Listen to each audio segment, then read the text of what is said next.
Bismillahirrahmanirrahim. Bismillahirrahmanirrahim. Assalamualaikum warahmatullahi wabarakatuh.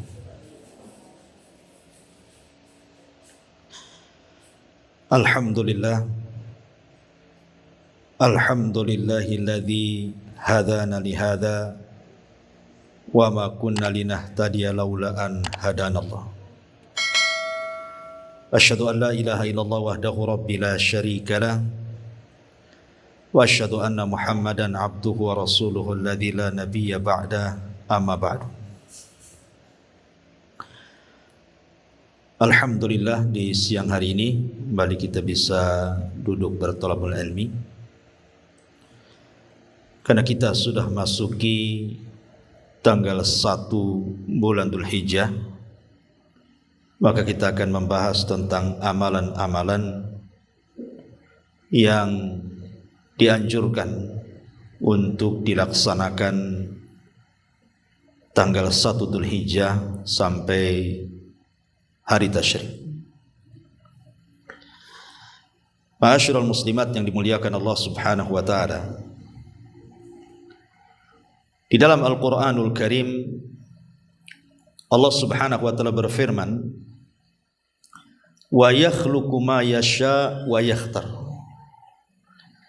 Dan Allah Subhanahu wa taala terkadang menciptakan makhluk-makhluknya, dan di antara makhluk ciptaannya ada makhluk-makhluk yang dipilih Allah Subhanahu wa taala.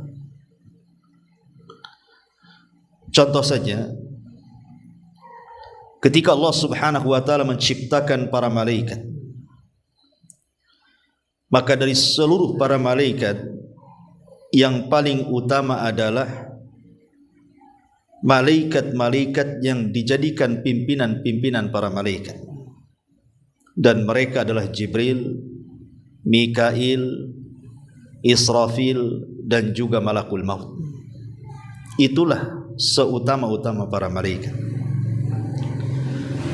Dan dari malaikat-malaikat atau pemimpin-pemimpin para malaikat, tentu yang paling utama lagi adalah malaikat Jibril.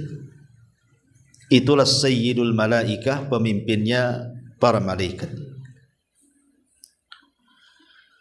Dan kalau kita cerita tentang para nabi, jumlah para nabi dan rasul berdasarkan hadis Abi Dzar Al-Ghifari radhiyallahu anhu adalah 120 sampai 124 ribu nabi dan 315 rasul. Tetapi dari sekian ribu nabi dan rasul, yang jadi pilihan hanyalah 25 nabi dan rasul, karena dicantumkan namanya di dalam Al-Quranul Karim. 18 tercantum dalam surah Al-An'am, dan sisanya tersebar di beberapa surat dalam Al-Quran, sehingga genap menjadi 25 nabi dan rasul. Dari 25 nabi dan rasul tentu dikerucutkan lagi. Ada nabi-nabi yang lebih afdal di antara mereka yang disebut dengan ulul azmi. Mereka lah Nuh, kemudian Ibrahim, kemudian Musa, Isa, dan Nabi kita Muhammad sallallahu alaihi wasallam. Dan dari ulul azmi minar rusul dikerucutkan lagi. Ada 2 nabi yang disebut dengan Khalilur Rahman, kekasih Allah Subhanahu wa taala. Dialah Ibrahim alaihi salatu wassalam dan Nabi kita Muhammad sallallahu alaihi wasallam. Dan dari 2 kekasih Allah Subhanahu wa taala, Allah pilih lagi yang merupakan pemimpin seluruh para nabi dan rasul, yang disebut dengan Sayyidul Anbiya wal Mursalin, pemimpinnya para nabi dan rasul. Dialah Nabi kita Muhammad sallallahu alaihi wasallam. Dan kalau cerita bulan, maka dari 12 bulan kata Allah Subhanahu wa taala, minha arba'atun hurum. Dari 12 bulan itu ada bulan-bulan hurum, bulan-bulan mulia. Dan bulan-bulan itu disebut Dalam hadis Nabi SAW ketika memberikan tafsiran kepada ayat surah At-Taubah 36, pertama dimulai dari Dzulqa'dah, yang kedua Dzulhijjah, yang keempat Muharram, dan yang ketiga Muharram, dan yang keempat bulan Rajab. Itulah bulan-bulan hurum, bulan-bulan mulia. Lah dari bulan-bulan mulia ini, yang paling mulia dari 4 bulan itu adalah bulan Dzulhijjah, yang sedang kita akan kaji amalan-amalannya. Lah dari bulan Dzulhijjah ini dikerucutkan lagi.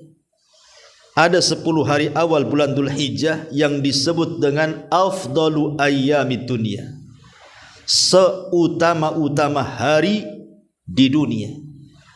Selama kita lewati selama 1 tahun, maka 10 awal bulan Dzulhijjah termasuk afdalu ayyamid dunya, seutama-utama hari di dunia. Lah dari 10 hari yang disebut dengan hari-hari yang paling utama di dunia, Allah kerucutkan lagi.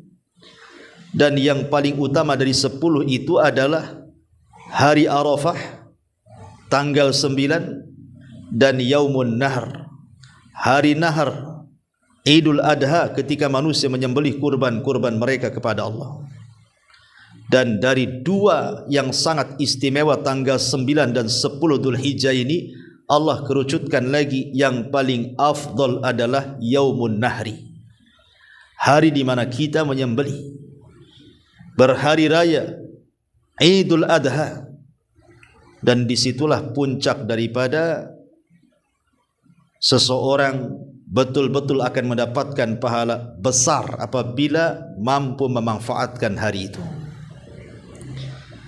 Ma'asyiral muslimat yang dimuliakan Allah Azza wa Jalla, inilah makna wa yakhluqu ma yasha'u wa yakhtar. Allah itu menciptakan makhluk, dan dari makhluk itu ada makhluk-makhluk pilihan Allah Subhanahu wa taala. Lah di antara makhluk pilihan Allah Subhanahu wa taala adalah 10 awal bulan Dzulhijjah, terutama tanggal 9 hari Arafah, terutamanya lagi tanggal 10 Yaumun Nahr atau Idul Adha.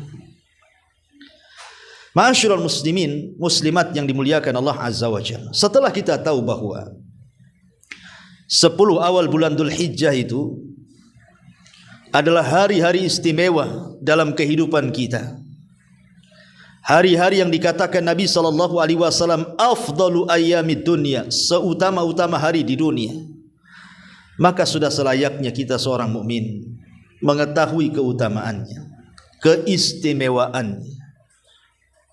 Karena Allah Subhanahu wa taala menciptakan musim-musim kebaikan. Salah satunya adalah di 10 awal bulan Dzulhijjah. Ini musim-musim kebaikan, musim-musim ketaatan, musim-musim di mana manusia yang beramal di dalamnya dilipat gandakan pahalanya di sisi Allah Subhanahu wa taala. Kalau saya boleh analogikan begini, umpamanya di sini, di Taman Raya ini, ada miliarder, orang kaya banyak duitnya, tidur dengan duit, tidak kehitung serinya saking banyaknya. Tiba-tiba dia mengumumkan di masjid, besok tanggal 1 sampai tanggal 10 masyarakat Taman Raya boleh datang ke rumah. Saya akan kasih 1 orang 1 miliar.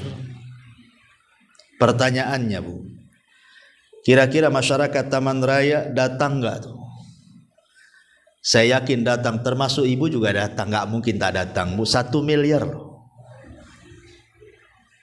Dari mana nampak duitnya pun tidak kita, uang 1 miliar itu.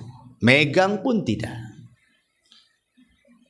Itu seruan manusia datang ke rumah dari tanggal 1 sampai tanggal 9, kalian kukasih setiap 1 orang 1 miliar. Oh, berbondong-bondong.